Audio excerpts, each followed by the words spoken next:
Okay, so now I want to introduce the concept of a manifold. So I'll just first of all hit you with the technical definition, and then we can spend some time digesting it and understanding what it really means. So a manifold, which I'm going to call M, is a topological space. So we know that's a set with a particular topology we've defined for that set. Usually we're going to consider the case where this will be the standard topology of some kind. And usually this set M is going to be some subset of Rd, but we'll just leave it general for now. So a manifold is a topological space along with something called an atlas. So what is an atlas?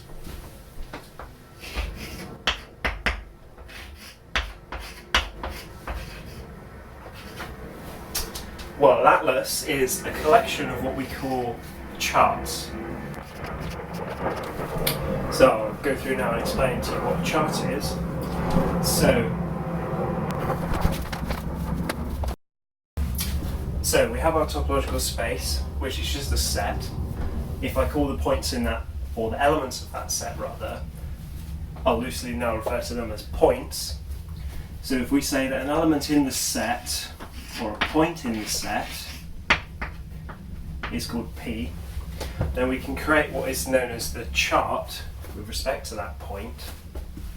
So this is going to be an open set around that point, so I'll call it with the subset P, and this open set comes from the topology of our topological space.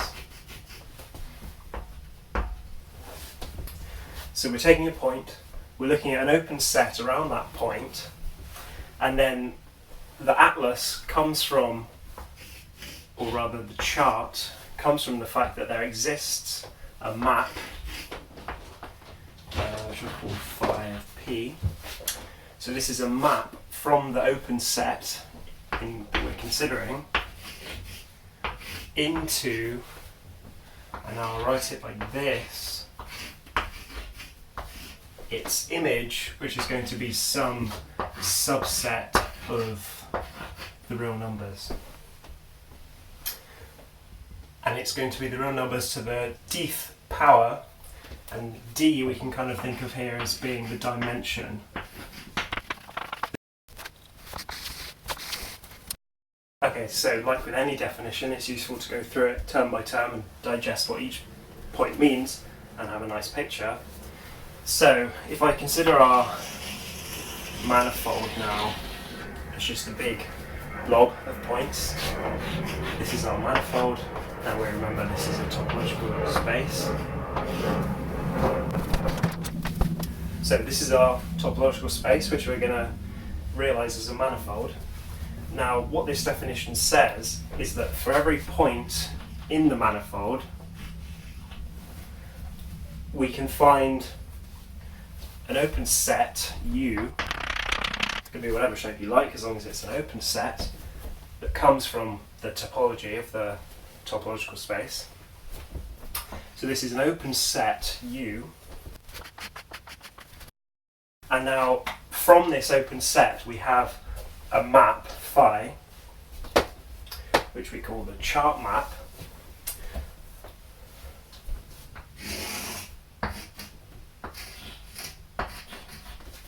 And this map takes us into some subset, some open subset of the real numbers. So this is going to be the image of the map of that particular open subset that we considered in our original manifold. So in this case, as I've drawn it here, we're mapping into a two-dimensional real space. So this is going to be a two-dimensional manifold. I've drawn it as this flat blob. We're not thinking anything about geometry right now. We're just talking about the properties of this kind of abstract set. And now effectively what we're doing is we're saying that for every point in this abstract set, we can consider an open set, which we understand what that means from the topology on our space. In that open set, we can assign every point to some, effectively, another point in a real space. And now we often think of these maps as giving coordinates to the space, because if you like, every point, so if I just mark where the point is in the particular set, or rather this is going to be the image of the map in that point.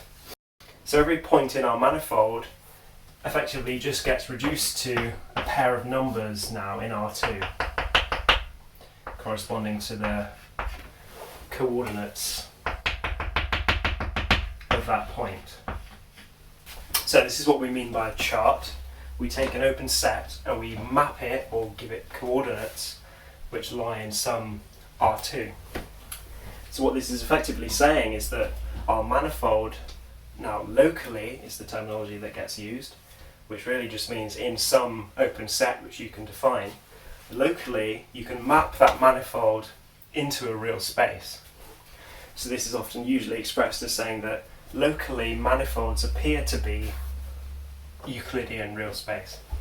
Or you can approximate a manifold if you look in a small enough open set as some kind of flat coordinatized space in this way.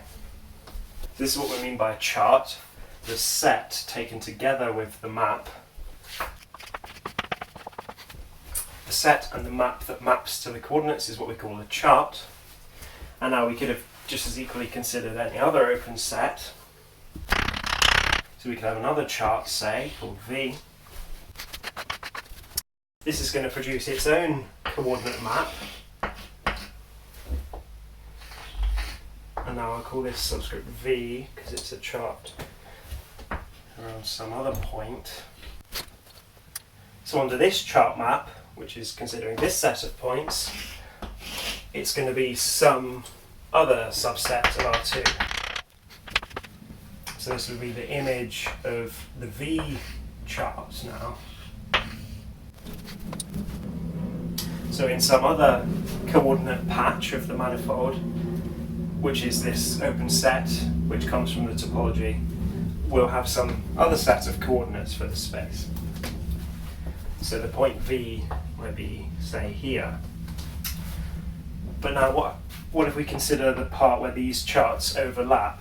We've got this, if I make it clear that overlap is this kind of region here, where these two charts overlap, a point in this overlapping region should appear in some way in both charts, for example. It might be over here in one or over here in the other. The charts should agree because they're both mapping from the same space. They might have different coordinates. This blue point might have different coordinates in one chart to another. But overall, the position of this point in our base, like manifold, shouldn't change. It will just have a different, if you like, representation depending on the chart that you're using.